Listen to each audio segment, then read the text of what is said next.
श्रीराम समर्थ. श्रींच्या प्रवचनात आज आपण ऐकणार आहोत, सर्व दुःखांचे मूळ देहबुद्धी आहे. परमार्थाचा विषय तसा खरोखरच कठीण आहे आणि सर्वांना नडणारा आहे. ज्याला हा विषय जाणून घ्यायचा असेल त्याला मी कोण हे जाणण्यापेक्षा मी कोण नव्हे हे जाणणे महत्त्वाचे आहे. एखाद्या पाऊल वाट्याने जात असताना ती वाट चुकलो आणि आपण भलत्या मार्गाला लागलो तर त्या पुढला सर्व व्यवहार चुकत जाणार.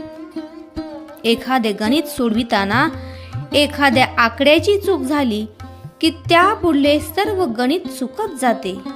किंवा एखाद्या रोगाचे निदान बरोबर झाले नाही तर मग त्या रोगावर केलेली औषध योजना फुकट जाते. त्याप्रमाणे मनुष्याच्या सर्वसामान्य गुणधर्माचे आकलन जर बरोबर झाले नाही तर या गुणधर्मावर आधारलेला परमार्थाचा मार्गही जाणणे फार कठीण गोष्ट होईल. आपण आनंदी असावे, नेहमी आनंदात राहावे असे सर्वांनाच वाटते. हा झाला पहिला गुणधर्म. या आनंदात चिरंतन असावे, निदान आनंदाच्या अपेक्षेत तरी चिरंतन असावे असेही आपल्याला वाटते. खरे म्हणजे मरण कुणालाच आवडत नाही. जगण्याची हाव किंवा चिरंतन राहण्याची आवड आपल्याला सर्वांनाच असते. परमेश्वर आनंदरूप आहे, तो चिरंतन आहे. आपल्या ठिकाणी तो अंशरूपाने असल्याने आपल्यालाही तसे राहणे साहजिकच आवडते. पण आपली मुळात वाट चुकली आणि म्हणून त्या पुढले सर्व व्यवहारही चुकत गेले.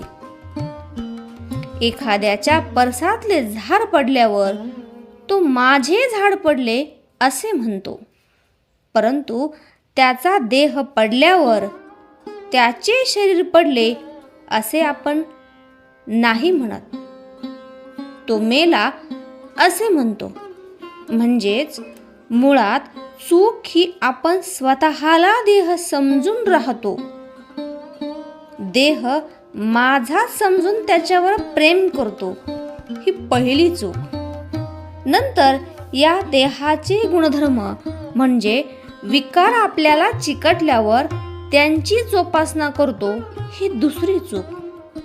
एकदा हे विकार चिकटल्यावर त्यांची वाढ न थांबविता ते नेतील तिकडे त्यांच्या पाठीमागे जाणे आणि त्याकरिता वेळ प्रसंगी आपली बुद्धीही गहाण टाकणे, ही तिसरी चूक.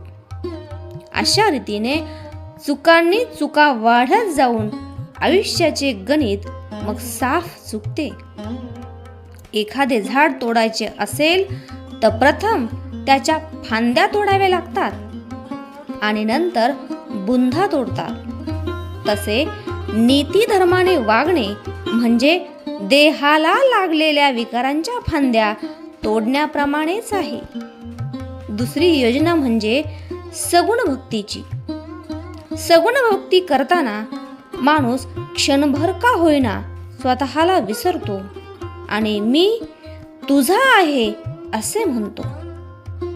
या भगवंताचा सतत सहवास जर कशाने लाभत असेल तर त्याच्या नामानेच. या नामाच्या सहवासात राहिल्याने देहावरचे प्रेम आपोआप नष्ट होईल आणि मग देहाने मांडलेल्या प्रपंचावरचेही प्रेम कमी होईल. पुढे त्याला सर्वत्र परमेश्वरच दिसेल. तेव्हा आत्तापासून मी राहीन तर नामातच राहीन असा निश्चय करा. मला खात्री आहे राम तुमच्यावर कृपा करेल. आजचे बोधवचन, मी कोणीच नाही, सर्व राम आहे आणि मी रामाचा आहे, या गोड भावनेत आनंदात रहा. जय जय रघुवीर समर्थ.